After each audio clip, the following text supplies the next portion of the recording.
Last video में हमने ये देख लिया था कि रिकॉर्डिंग क्या होती है, क्लासिफाइंग क्या होता है, समराइजिंग क्या होती है, ट्रांजैक्शन इवेंट को हमने पिक कर लिया था कि ट्रांजैक्शन क्या होती है जिसमें मनी इंक्लूड होती है, इवेंट्स क्या होता है जिसमें मनी इंक्लूड नहीं होती। लेकिन हमें दोनों को ही रिकॉर्ड करना पड़ता है क्योंकि events can converted into transaction but transaction can not be converted into events. आज हम देखेंगे आगे। यहाँ पे डेफिनेशन क्या थी कि accounting is an art of recording, classifying, summarising the transaction and event which are of a financial nature. Financial nature का मतलब क्या हुआ कि जो फाइनेंशियल पोजीशन को चेंज कर दे, ऐसी ट्रांजेक्शन या ऐसे इवेंट जिसको हम कन्वर्ट कर पाए, जिसमें मनी इंक्लूड हो रही हो। किस फॉर्म में करना चाहिए ना, सिग्निफिकेंट मैनर। वो मैं आपको समझा चुका हूँ कि सिग्निफिकेंट मैनर में किस तरह से करेंगे। वैसे भी सिग्निफिकेंट मैनर का मतलब होता है कि जो चीज़ पहले आए है, जैसे पहले कोई बिल आया तो उसको पहले ही रिकॉर्ड करेंगे, उसको बाद में रिकॉर्ड नहीं करेंगे। डेट वाइज, टाइम वाइज सब कुछ मेंशन कर होता है यहाँ पे। टू एनालाइज, एनालाइज का मतलब क्या होता है, मेथड चेकिंग करे जाते हैं कि क्लासिफिकेशन करने के मेथड क्या हैं, कि method classification of data given in a financial statement, किस मेथड से हम उसको एनालाइज करना चाहते हैं।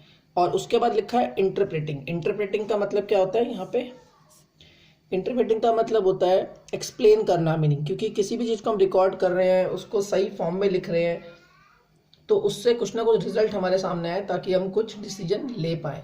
तो इंटरप्रेट करना, एक्सप्लेन करना the meaning and significance of the relationship as established by the analysis of accounting data.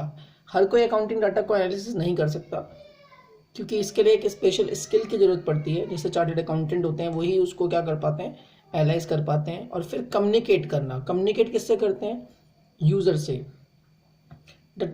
is concerned with the transmission of summarized, analyzed, interpreted information to the end user। end user का मतलब क्या होता है, and user का मतलब होता है investor हो गए आपके, बैंक्स हो गए आपके। तो इस तरह से जो एंड यूजर होते हैं, जो आपकी कंपनी में पैसा लगाते हैं, शेयर होल्डर हो गए आपके, उन सबको हम लोग क्या बोलते हैं, and users.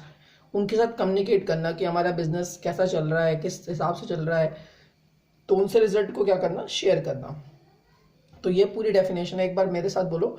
Accounting is an art of recording, classifying, summarising the transaction and event which are of a financial nature in a significant manner to analyze, interpret and communicate the result to the user। ठीक है, थोड़ा सा practice करोगे तो जल्दी याद हो जाएगी डेफिनेशन ये। ठीक है, अब हम पढ़ेंगे तीन ब्रॉड टर्म्स, जो three very important words used in the field of accountancy. सबसे पहला वर्ड आता है आपका अकाउंटिंग। ठीक है, अकाउंटिंग तो देखो हमने पढ़ लिया है कि अकाउंटिंग होता क्या है, वो हम पढ़ चुके हैं। फिर वर्ड आता है अकाउंटेंसी। क्या वर्ड आता है, अकाउंटेंसी। अब अकाउंटेंसी क्या है, the knowledge of how to make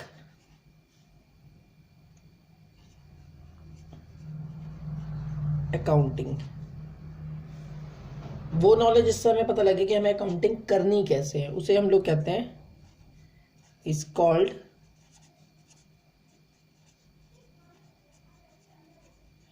accountancy. ठीक है, accountancy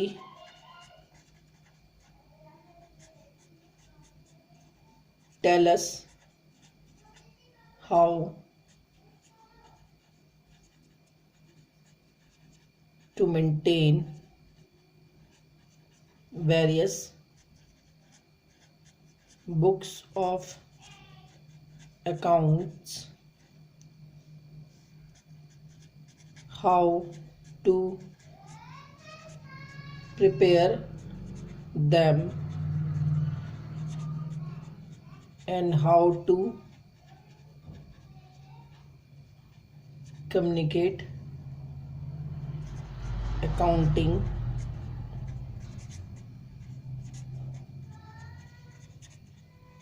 information to the parties। ठीक है, तो knowledge of how to make accounting is called accountancy.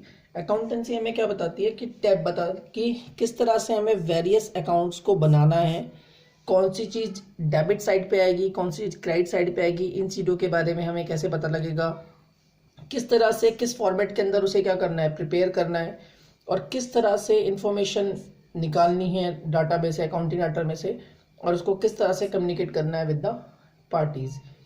ठीक है, तो उसे हम लोग कहते हैं अकाउंटेंसी। और अकाउंटिंग का मतलब क्या है? Accounting is an art of, क्या बोला था, recording, classifying, summarising the transaction and events which are of financial nature in a significant manner to analyse, interpret and communicate the result of the user. ठीक है, अब इसमें एक term और आती है जिसे हम लोग कहते हैं अकाउंट्स। तो 3 टर्म्स है, अकाउंटिंग, अकाउंटेंसी और अकाउंट्स। अकाउंट्स का मतलब क्या होता है? एंट्रीज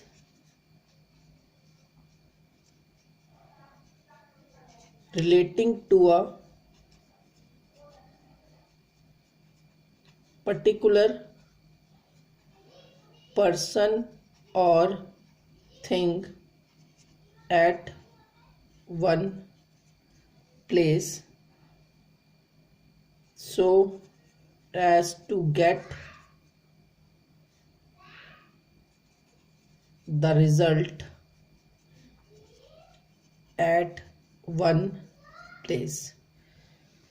ठीक है, entries relating to a particular person, मान लो राम या कैश की एंट्री पूरी ट्रांजैक्शन में 10-12 बार आ गई है, कैश कैश कैश कैश के ट्रांजैक्शन, तो वो किस तरह से हमें एक ही अकाउंट के अंदर मेंटेन करनी है। कभी कैश डेबिट में आएगा, कभी कैश क्रेडिट में आएगा, वो कौन बताएगा? अकाउंटेंसी।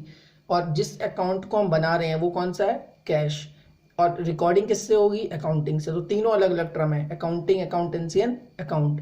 जैसे हम सेल कर रहे हैं, कई बार सेल करते हैं बिजनेस के अंदर, तो सेल की जितनी भी एंट्री होंगी वो सेल अकाउंट के अंदर ही जाएंगी। परचेस करते हैं तो परचेस रिलेटेड जितनी एंट्री होंगी वो परचेज के अंदर जाएंगी। इस तरीके से बैंक की जितनी एंट्री होंगी वो बैंक अकाउंट के अंदर जाएंगी। तो entries related to uh, entries का मतलब यहाँ पे जनरल एंट्री की, जनरल एंट्री इस अकाउंट से, पर्टिकुलर अकाउंट से रिलेट करेगी, उसको एक जगह पे किस तरह से रखा जाए, उसको कहते हैं हम लोग अकाउंट्स। ठीक है, और बताएगा कौन? अकाउंटेंसी। करवाएगा कौन? अकाउंटिंग। ठीक है, तीनों टर्म्स का डिफरेंस समझ लेना, क्लियर हो जाएगा। देखो यहाँ पे कुछ क्वेश्चन दे रखे हैं, state whether the following are transaction और इवेंट। हमें ये बताना है कि कौन सी स्टेटमेंट ट्रांजेक्शन में आती है और कौन सी स्टेटमेंट इवेंट में आती है। तो मैंने तुम्हें बोला था कि जिस स्टेटमेंट में मनी इंक्लूड हो जाए वो ट्रांजेक्शन, जिसमें मनी इंक्लूड ना हो वो होगी आपकी इवेंट। देखो क्या लिखा हुआ है कि mister x started business with capital. कितने रुपए से स्टार्ट किया? 40,000 से। तो सोचो कि अगर मिस्टर एक्स अपना बिजनेस स्टार्ट करे तो पैसा तो लगाएंगे ही लगाएंगे, तो ये क्या बनी? मनी इंक्लूड तो हो गई, तो ये क्या होगा? ट्रांजेक्शन। ठीक है, पेड सैलरी टू स्टाफ, यहाँ पे सैलरी किसको दे दी? स्टाफ को, तो यहाँ पे भी मनी इंक्लूड हो गई, तो ये क्या है? Transaction. Place an order to Agarwal and company for goods for ₹20,000। याद है मैंने होटल वाले कैसे बताया था कि जब उसने ऑर्डर दिया था तब वो मेंशन नहीं कर पा रहा था कि यहाँ पे मनी इंक्लूड होगी या नहीं। तो प्लेसिंग एन ऑर्डर कभी भी मनी को इंक्लूड नहीं करता, तो वो इसलिए क्या बन गया यहाँ पे? एक event. Open a bank account by depositing 1,000। तो जब भी आप ओपन करते हो अपना बैंक अकाउंट तो वहाँ पे आपको 1,000 रुपीज़ डिपॉजिट करने पड़ते हैं, तो वहाँ पे ऑलरेडी मनी इंक्लूड हो जाती है, तो ये क्या बना? ट्रांजेक्शन। ठीक है, appointed mister B Sen as a manager at a salary of ₹4,000 पर मंथ। यहाँ पे वर्ड पढ़ो, अपॉइंट किया है। याद है मैंने बताया था कि मिस्टर राम को अपॉइंट किया है, अभी तक सैलरी दी नहीं, तो इसीलिए क्या बनेगा यहाँ पे? इवेंट। लेकिन अगर 1 महीने के बाद सैलरी दे देंगे तो क्या बन जाएगा? ट्रांजेक्शन। ठीक है, received interest from bank, bank ने आपको इंटरेस्ट दिया है, तो ये क्या बन गया? ट्रांजेक्शन, क्योंकि मनी इंक्लूड हो गई। Typed a letter and submit to bank, आपने एक लेटर टाइप किया और बैंक को दे दिया, मनी इंक्लूड हुई कोई? नहीं, क्योंकि लेटर ही तो टाइप किया है, तो क्या बना? ये इवेंट। अब purchase a ticket of India Australia cricket match of ₹500, तो फ्री में तो कोई आपको टिकट देगा नहीं, तो जब आप टिकट खरीदोगे तो आपको पैसा देना पड़ेगा, तो वो क्या बन जाएगा आपके लिए? ट्रांजेक्शन। क्या बन जाएगा? ट्रांजेक्शन। अब यहाँ पे जो ये क्वेश्चन दे रखे हैं, देखो इन्हें आप खुद करो और मुझे व्हाट्सएप पे सेंड कर देना। ठीक है, थैंक यू, बाय बाय।